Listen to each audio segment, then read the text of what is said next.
कल जो अपनों ने शुरू किया था, अपनों ने क्या क्या पढ़ा था कि जैसे विजिबल लाइट जो है ईएमआर स्पेक्ट्रम पढ़ा था, है ना। तो विजिबल लाइट जैसे ईएमआर स्पेक्ट्रम का ईएमआर रेज का रेडिएशन कौन सी, इलेक्ट्रोमैग्नेटिक रेडिएशन जो इलेक्ट्रिक और मैग्नेटिक फील्ड के परपेंडिकुलर चलती है और लाइट स्पीड जो है लाइट की स्पीड के साथ में ट्रैवल करती है, ठीक है।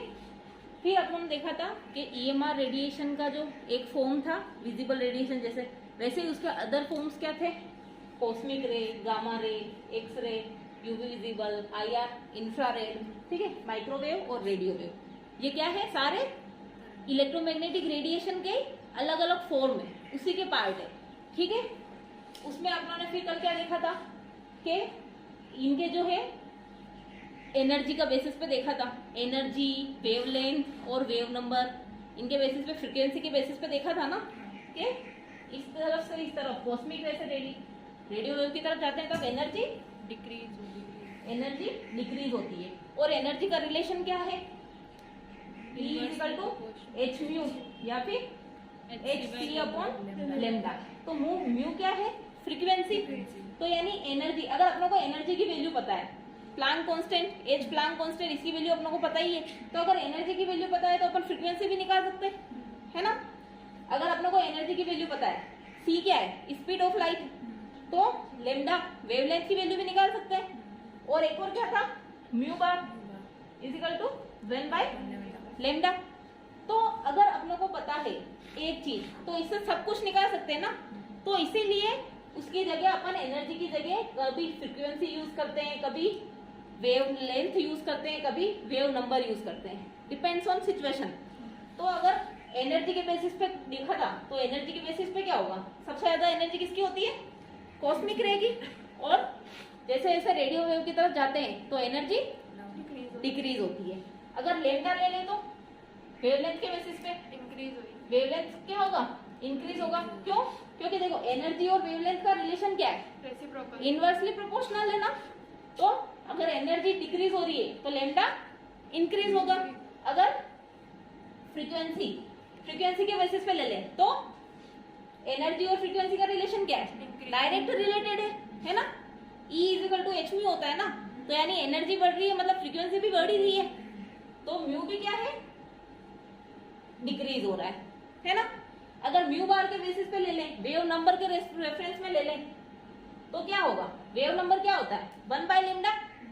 लेमडा क्या हो रहा है, इधर बढ़ रहा है, तो वेव नंबर मतलब क्या होगा, डिक्रीज होगा। यहाँ तक कोई दिक्कत नहीं ना। देखो इसको म्यू, तो इसको तुम और क्या लिख सकते हो, एच सी अपॉन लेमडा को एच सी म्यू बार भी तो लिख सकते हो ना, 1 बाय लेमडा की जगह म्यू बार, इसी को वेव नंबर बोलते हैं ना। तो एनर्जी के अपन डिफरेंट फॉर्म में जो है लिखते हैं। अपनों ने कल वेवलेंथ के बेसिस पे पढ़ा था। तो अगर अपनों को वेवलेंथ की वैल्यू, किसी भी एक चीज की वैल्यू पता है इनमें से अपनों को, तो अपन कोई भी दूसरी चीज निकाल सकते हैं। तो सारे इंटरलिंक है। उसके बाद में अपनों ने क्या पढ़ा था, इनके यूजेस पढ़े थे कि ये कहाँ कहाँ यूज होती है। जैसे गामा रे हाइयर एनर्जी है तो क्या है, कैंसर सेल डिस्ट्रॉय करने के काम आती है। अब देखो कैंसर सेल का है, अपने डीएनए में ही होता है ना कैंसर सेल। तो यानी डीएनए मतलब क्या, न्यूक्लियस में होता है। तो न्यूक्लियस में मतलब एनर्जी ज्यादा चाहिए ना। तो इसीलिए जो गामा रे है वो हाइयर एनर्जी की होती है। तो वो किसमें, कैंसर सेल डिस्ट्रॉय करने की मेडिसिन में काम आती है। फिर हो गया एक्सरे अपन डॉक्टर के पास जाते हैं, क्या होता है, अपनी फुल बॉडी इमेजिनेशन के लिए, इमेजिन के लिए, मतलब अपने अंदर किसी भी बॉडी के अंदर क्या ऑब्जेक्ट है वो देखने के लिए एक्सरे वगैरह, ये एयरपोर्ट वगैरह, एयरपोर्ट पे सब जगह, रेलवे स्टेशन पे जो स्कैनिंग करते हैं सारी एक्सरे तो होती है, बैग के अंदर क्या क्या है वो सब कुछ देखते हैं ना। तो एक्सरे वहां यूज आती है, ठीक है। फिर यूवी विजिबल, जो भी अपनों को सीन है। अब यूवी रेस कहाँ से, सन से कौन सी रेस आती है, यूवी रेस ही आती है ना सन से। तो जो भी अपनी आंखों को विजिबल है वो सारा का विजिबल रेंज में आ रहा है ना। फिर आईआर मोलिकुलर के डिटर्मिनेशन में काम आती है, ठीक है। अब माइक्रोवेव अपनों ने क्या बोला था, टेलीकम्युनिकेशन में। देखो माइक्रोवेव की जो है रेडिएशन, इसकी एनर्जी कम होती है ना। देखो इधर से चले गए तो एनर्जी कम हो गई, तो एनर्जी कम होती है तो ये अपने ऐसी चीज में काम आता है जो ज्यादा हार्मफुल ना हो। जैसे अपन मोबाइल कितना यूज करते हैं, अगर मोबाइल में अगर गामा रे होती तो वो तो अपनों को पूरा डिस्ट्रॉय कर देती ना, क्योंकि इतनी ज्यादा एनर्जी है। तो टेलीकम्युनिकेशन में माइक्रोवेव यूज आती है, रेडियो वेव किस में आती है, सैटेलाइट कम्युनिकेशन, मोबाइल कम्युनिकेशन, अपन जो मोबाइल यूज करते हैं, रेडियो, जो भी ब्रॉडकास्ट टीवी पे जो भी आता है ब्रॉडकास्ट, उस सब में क्या आती है, रेडियो वेव।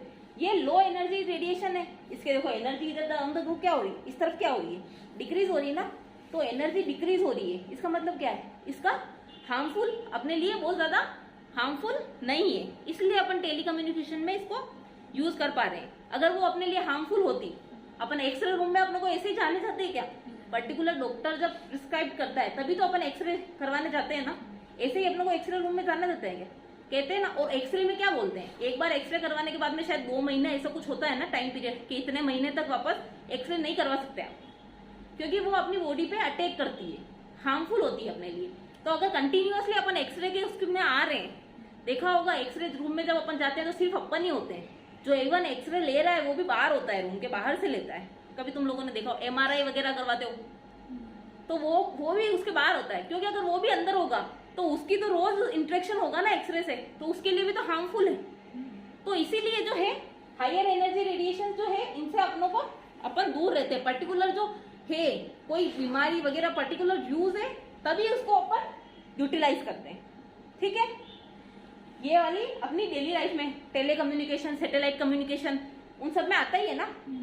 अपन गूगल चला रहे हैं, मैप चला रहे हैं, सब क्या से हो रहा है, कुछ रेडिएशन आ रही है तभी तो चल रहा है सब कुछ। अब अगला देखो, पर्टिकुलर ये रेज है EMR की अलग अलग फॉर्म में, तो ये जब मॉलिक्यूलर पे डालते होंगे अपन तो इंटरेक्शन भी अलग अलग टाइप के होते होंगे। ये हायर एनर्जी की है तो इंटरेक्शन अलग टाइप का होता होगा, ये लोअर एनर्जी की है तो इंटरेक्शन अलग टाइप के होंगे। तो जैसे अगर गामा रे जो है वो होती है न्यूक्लियस पे ट्रांजिशन, न्यूक्लियर ट्रांजिशन।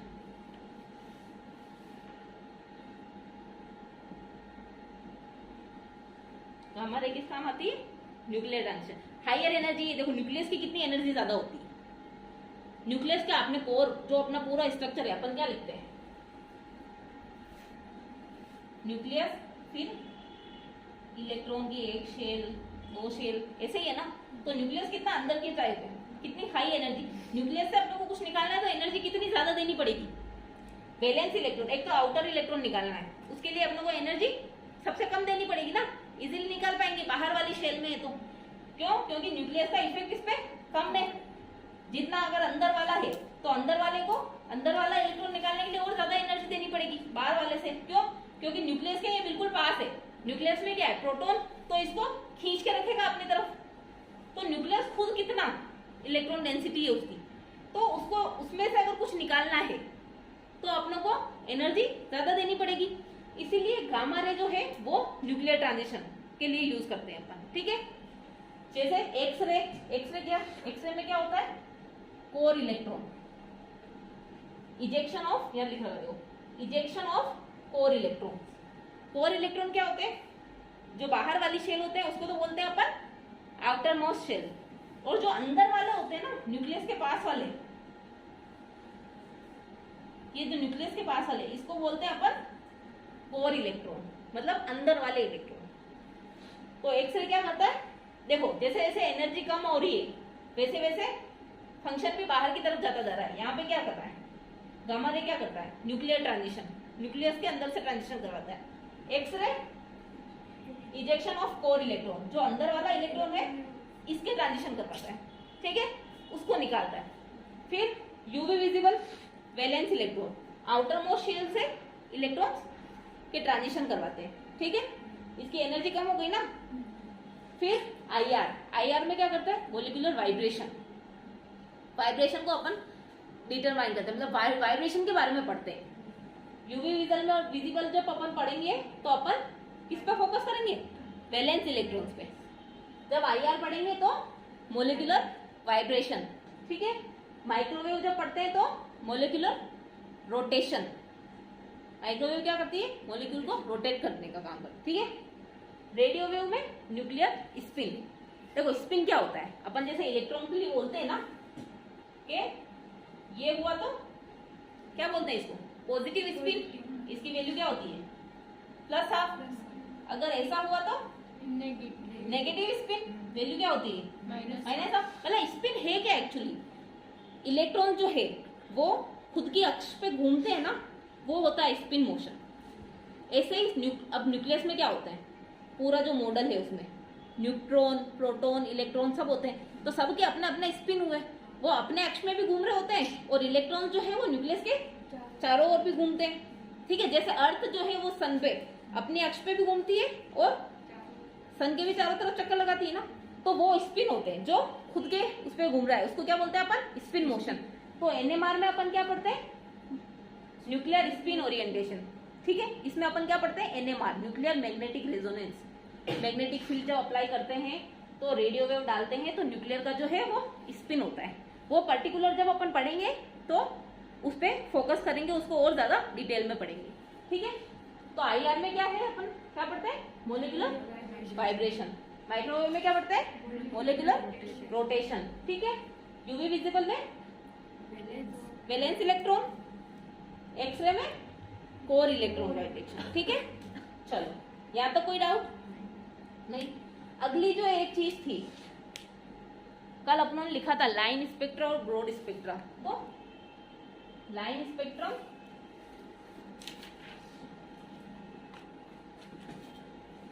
और ब्रॉड स्पेक्ट्रम।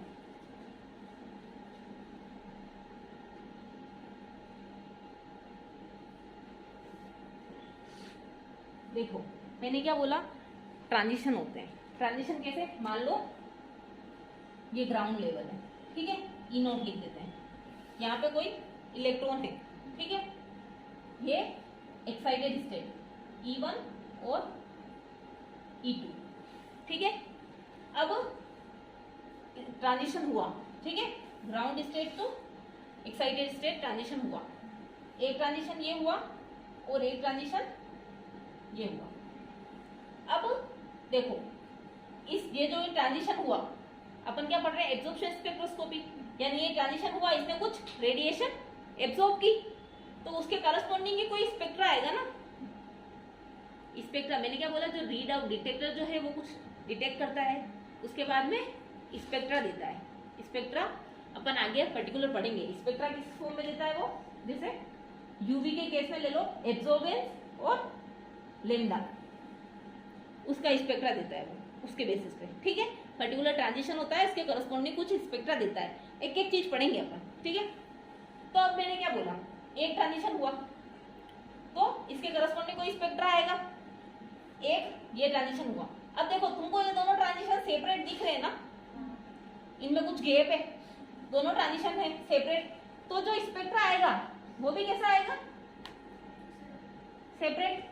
इस ट्रांजिशन की करस्पॉन्डिंग एक स्पेक्ट्रा आएगा, इस ट्रांजिशन की करस्पॉन्डिंग एक स्पेक्ट्रा आएगा, है ना। तो इसको क्या बोलते हैं अपन? Line spectra. आ गई बात समझ में? चलो अब देखो, अगर ट्रांजिशन ऐसे हो रहे हो,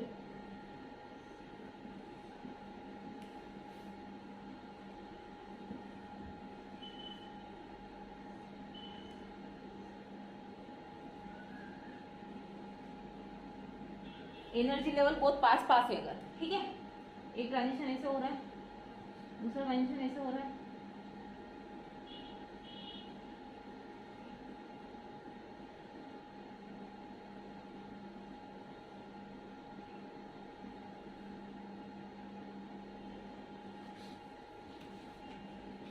अगर ट्रांजिशन ऐसे हो,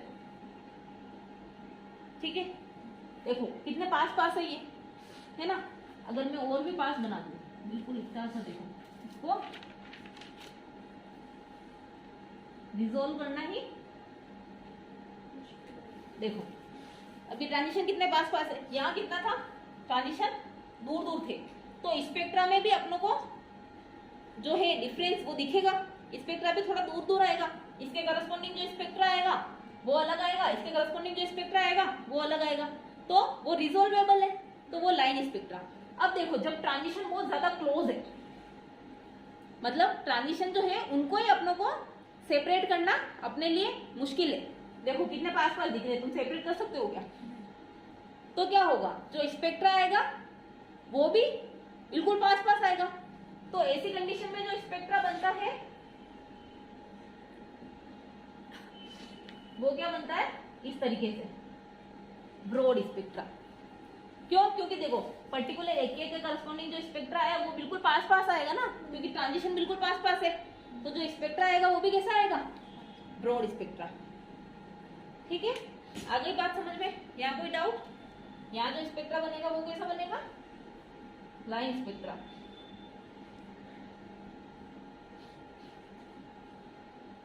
तो ब्रॉड स्पेक्ट्रा क्यों बनता है, जब ट्रांजिशन बहुत फास्ट हो या फिर बहुत पास पास हो ना, कि उनको रिजोल्व करना ही पॉसिबल नहीं है, उस टाइम में ब्रॉड स्पेक्ट्रा बनता है।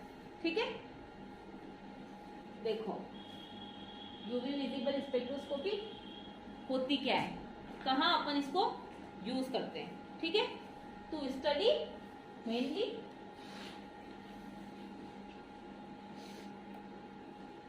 Aromatic and conjugated compound। हाँ यूज करते हैं एरोमेटिक और कॉन्जुगेटेड कंपाउंड को पढ़ने के लिए, मतलब ऐसे कंपाउंड जिनमें डबल बॉन्ड्स होते हैं, डबल बॉन्ड्स हो, डबल बॉन्ड्स के साथ में लोन पेयर हो, तो ऐसे कंपाउंड पढ़ने के लिए अपन यूवी विजिबल स्पेक्ट्रोस्कोपी पढ़ते हैं। ठीक है, चलो अब देखो पहली चीज यूवी विजिबल की रेंज क्या है। क्या रेंज बताई थी यूवी की मैंने, 10 से 400 नैनोमीटर यूवी की, और विजिबल की 400 से 800 नैनोमीटर।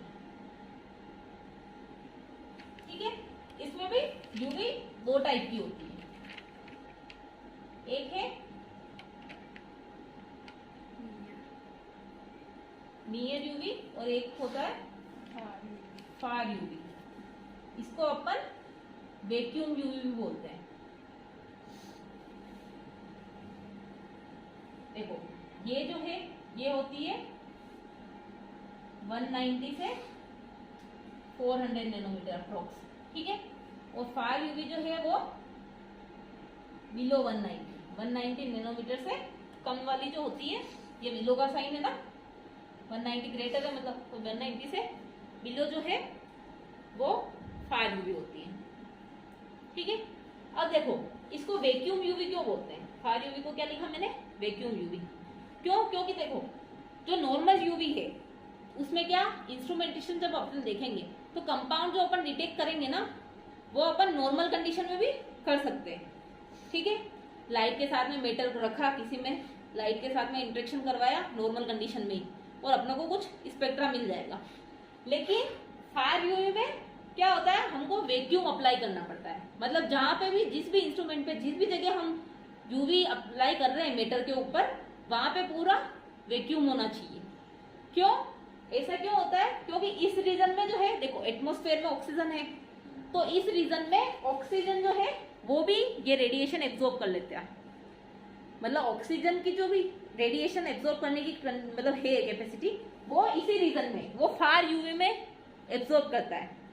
तो इसीलिए हम वैक्यूम अप्लाई करते हैं। क्यों? क्योंकि अगर वैक्यूम अप्लाई नहीं किया तो जो अपनों को कंपाउंड का जो भी स्पेक्ट्रा आएगा उसके साथ में ऑक्सीजन का स्पेक्ट्रा भी आ जाएगा, तो इंटरप्ट हो जाएगा ना, जो एक्चुअल में जो अपनों को स्पेक्ट्रा मिलना चाहिए वो स्पेक्ट्रा अपनों को नहीं मिलेगा, उसमें ऑक्सीजन का स्पेक्ट्रा भी बीच में आ जाएगा। तो इसीलिए हम वैक्यूम अप्लाई करते हैं। ठीक है, कोई डाउट यहां तक? चलो अब है यूवी में होता क्या है। मैंने क्या बोला, यूवी में वैलेंस इलेक्ट्रॉन का, यूवी विजिबल में क्या पढ़ते हैं हम, वैलेंस इलेक्ट्रॉन का ट्रांजिशन। ठीक है, तो जैसे ये ई नोट स्टेट है, ठीक है, ग्राउंड स्टेट, यहाँ पे कोई वैलेंस इलेक्ट्रॉन है ना, तो अब इनका अपन क्या करेंगे, ट्रांजिशन, ये ट्रांजिशन करेगा। इस ट्रांजिशन में एनर्जी कितनी लगी कैसा पता चलेगा, क्या होगी, डेल्टा ई इजिकल टू क्या होगा, higher energy minus lower energy, है ना। और डेल्टा ई क्या होता है, एच म्यू। तो देखो अब मैं यहाँ ये क्यों लिखवा रही हूँ कि एनर्जी के बारे में तुमने पढ़ा है ना कि एनर्जी जो है वो पैकेट्स के फॉर्म में होती है, वेव पैकेट्स, इसकी क्वांटम नंबर, फोटॉन्स जो अपन लिखते हैं, है ना। क्या होता है, एनर्जी डिस्क्रीट पैकेट के फॉर्म में होती है। पार्टिकल नेचर और वेव नेचर जो अपनों ने पढ़ा हुआ है, एनर्जी का पढ़ा हुआ है ना तुम लोगों ने 11th 12th first year second year में पढ़ा होगा। तो इसका मतलब क्या है कि एनर्जी जो है वो पर्टिकुलर फॉर्म में होती है, जैसे H mu, 2h mu. Particular wave packets जो है वो होते हैं, इन बिटवीन नहीं होती। तो ऐसे यूवी में क्या होता है, जब ये ग्राउंड स्टेट से एक्साइटेड स्टेट में जाता है तो इसकी पर्टिकुलर कुछ एनर्जी होगी, ठीक है। इसलिए अपनों ने क्या लिखा, वो वेव पैकेट के फॉर्म में, या फिर जो है delta E h mu and h mu, कुछ भी एनर्जी लगेगी। लेकिन एक चीज क्या, देखो रेडिएशन डालेंगे अपन, ठीक है। तो जो मॉलिक्यूल है पर्टिकुलर वो वही एनर्जी एब्जॉर्ब करेगा जो यहां से यहां जाने के लिए जितनी एनर्जी की रिक्वायरमेंट है ना, मॉलिक्यूल वही एनर्जी एब्जॉर्ब करेगा, दूसरी नहीं करेगा। क्या बोला मैंने, कंपाउंड जो है एनर्जी क्या होती है पार्टिकल नेचर में, मतलब पर्टिकुलर वेव पैकेट्स होते हैं। पहला चीज ये क्लियर होगी। तो energy is equal to h mu लिखते हैं अपन, ठीक है। अगली चीज मैंने क्या बोली, जब कंपाउंड ट्रांजिशन करता है तो ये कंपाउंड की पर्टिकुलर प्रॉपर्टी है, हर एक कंपाउंड की अलग अलग, तभी तो अपन उसको डिफरेंशिएट कर सकते हैं। वो सिर्फ वही एनर्जी एब्जॉर्ब करता है जितना इसका एनर्जी गैप है यहाँ से यहाँ तक। अगर इससे ज्यादा एनर्जी देंगे तो भी वो एनर्जी एब्जॉर्ब नहीं करेगा, इससे कम एनर्जी देंगे तो भी वो एनर्जी एब्जॉर्ब नहीं करेगा।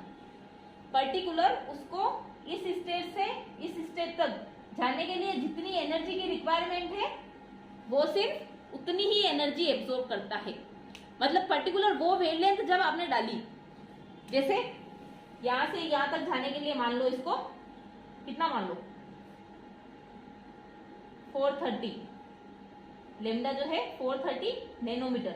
एनर्जी को अपन बोला था ना यूवी में अपन लेमडा की फॉर्म में ही चलेंगे, ठीक है, वेवलेंथ की फॉर्म में ही चलेंगे। तो अगर जैसे मैंने बोला कि 430 नैनोमीटर जो है उस पे ये एनर्जी का ट्रांजिशन जो है पॉसिबल है। तो अगर तुम 430 की जगह 435 डालोगे तो भी ये ट्रांजिशन नहीं होगा, और अगर 425 डालोगे तो भी ये ट्रांजिशन नहीं होगा। पर्टिकुलर एग्जैक्टली जब तुम 430 लेमडा की रेडिएशन डालोगे ना तभी ये मॉलिक्यूल एक्साइट करेगा, ठीक है। तो लिख लो ये कि energy molecule absorb only that radiation exactly that wavelength which it need to it required to transit from ground state to higher energy level. मतलब मॉलिक्यूल सिर्फ वही एनर्जी एब्जॉर्ब करेगा जितनी उसको ग्राउंड स्टेट से एक्साइटेड स्टेट में जाने के लिए चाहिए। अगर उससे ज्यादा एनर्जी देंगे तो भी वो एब्जॉर्ब नहीं करेगा और ट्रांजिशन नहीं करेगा, और अगर उससे कम एनर्जी देंगे तो भी वो एब्जॉर्ब नहीं करेगा और ट्रांजिशन नहीं करेगा, ठीक है। क्या लिखोगे, energy will molecule will absorb only that energy which it required to transit from ground level to next energy level.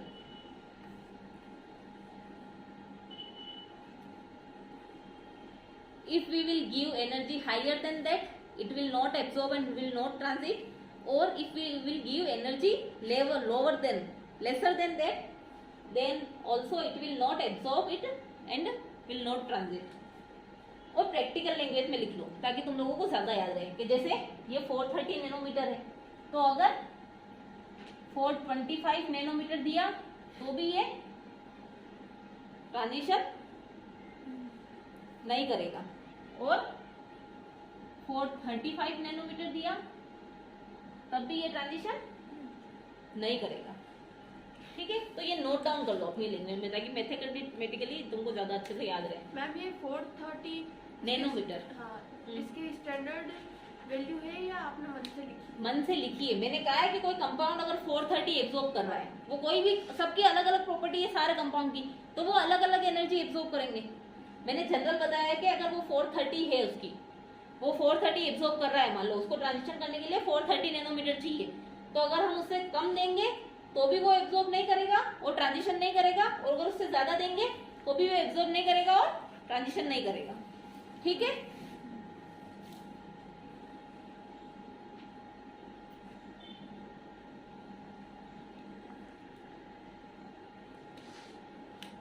चलो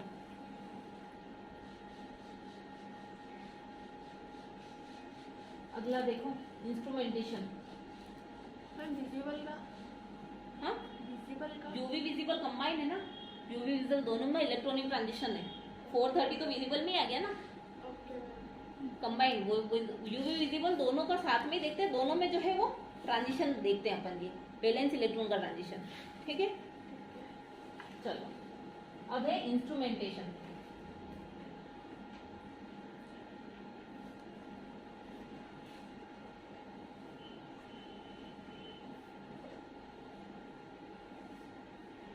देखो सबसे पहले मैंने क्या बोला, सोर्स लेंगे। सोर्स क्या है, टंगस्टन लेंगे। ठीक है, फिर स्प्लिट जो है, स्लिट लगाएंगे, स्लिट। ठीक है, ये स्लिट क्यों लगाई हमने, ताकि पर्टिकुलर जो हमको रेडिएशन चाहिए वो एक ही रेडिएशन पास हो, मतलब एक पर्टिकुलर फोकस। प्रिज्म पे भी गिराने के लिए अपने को पर्टिकुलर एक ही रेडिएशन चाहिए ना, वरना सारे डायरेक्शन से गिरेगी वो। फोकस करने के लिए स्प्लिट किया। ठीक है, फिर प्रिज्म। प्रिज्म क्या करेगा, वेवलेंथ को प्रिज्म लिख सकते हैं, प्रिज्म भी हो सकता है या फिर ग्रेटिंग भी यूज करते हैं यहाँ पे। ग्रेटिंग जो है वो कुछ इस टाइप का होता है, ऐसा। तो पर्टिकुलर उसको जब रखते हैं तो किसी एक डायरेक्शन पे, जैसे यहाँ बीम गई तो यहाँ से निकलने का अलग तरीका होगा, ऊपर टकराई तो निकलने का अलग तरीका होगा, या कोर में टकराई तो निकलने का अलग तरीका होगा। तो ऐसे ग्रेटिंग होता है। वो भी क्या कर रहा है, रेडिएशंस को अलग अलग डायरेक्शन में भेजना ना, तो पर्टिकुलर कौन सी वेवलेंथ जो है, कौन सी बीम जो है किस जगह टकरा रही है, उसके हिसाब से वो अलग अलग वेवलेंथ निकालता है। ठीक है, तो हम प्रिज्म या ग्रेटिंग्स जो है यूज करते हैं। उसके बाद में फिर से स्लिट लगाई, क्योंकि पर्टिकुलर वेवलेंथ जो चाहिए हमको, पर्टिकुलर वेवलेंथ निकालने के लिए। ठीक है, उसके बाद में क्या किया, बीम स्प्लिटर, जो इस बीम को दो में स्प्लिट कर देगा। दोनों की इंटेंसिटी तो सेम ही रहेगी, एक तो चली जाएगी, एक तो जो है पर्टिकुलर सॉल्वेंट से पास करवाएंगे, सिर्फ सॉल्वेंट से, और एक पास करवाएंगे सैंपल या फिर सॉल्यूशन से। ठीक है, इसको क्या बोलेंगे हम, रेफरेंस बीम।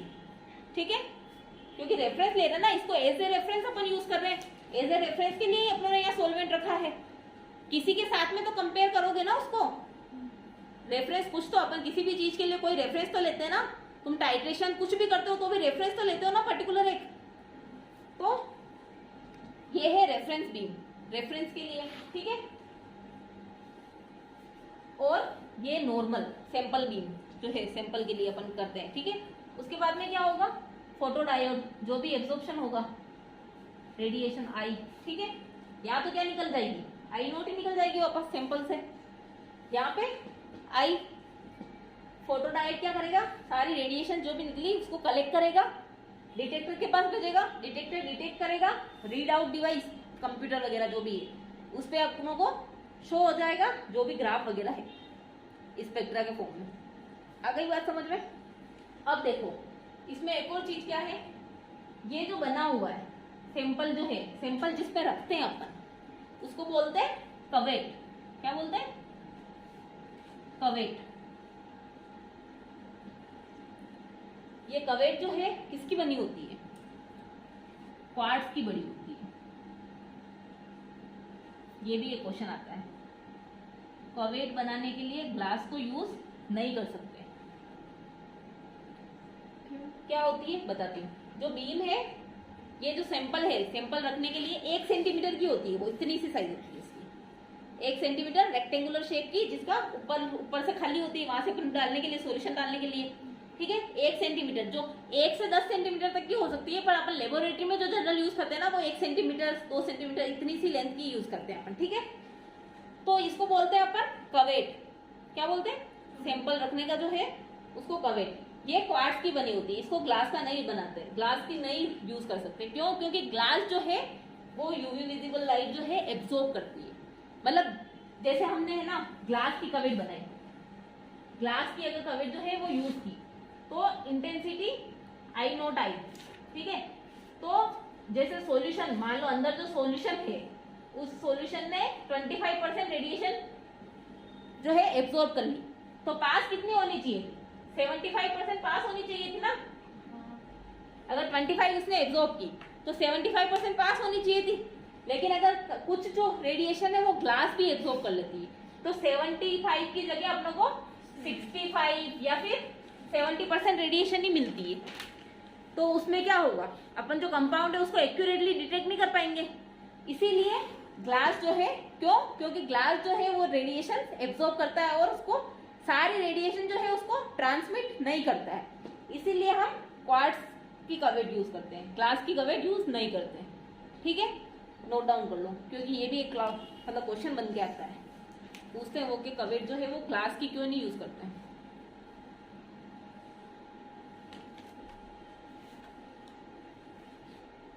ठीक है, यहाँ तो कोई डाउट?